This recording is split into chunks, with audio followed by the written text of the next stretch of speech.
Ko'zlaringda topdim o'z baxtimni men. Yashirdim qalbimda sevgimni sendan. Har uchrashuv yodimda qoldi iz bo'lib.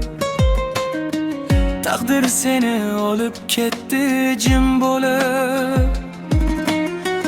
Tunlar seni o'ylab o'tar jimjit. Ayta olmadim bir so'zni ham hech vaqt. Yillar o'tdi o'zgarmadi yuragim. Senga bog'liq qolib ketdi taqdirim. Aytolmagan so'zlarim qalbim ichra yashirin. Bugun barin aytaman, tingla meni sevgilim. Aytilmagan sevgim bor, faqat senga atalgan. Bir boqishing yetar menga, qalbim yana yashnagan. Aytilmagan hislarim faqat sening ismingdir. Qo'lingdan bir tutsam agar, baxtim mana shundadir.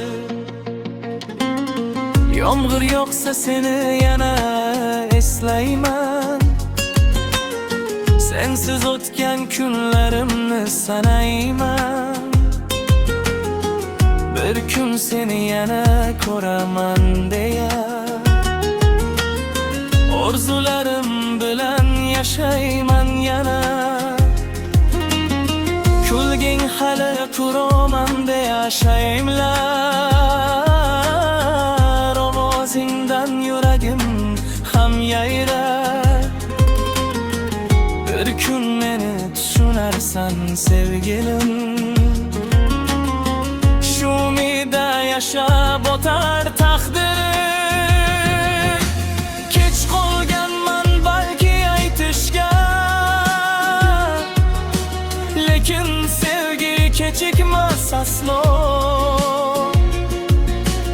Aytilmagan muhabbatim faqat senga atalgan.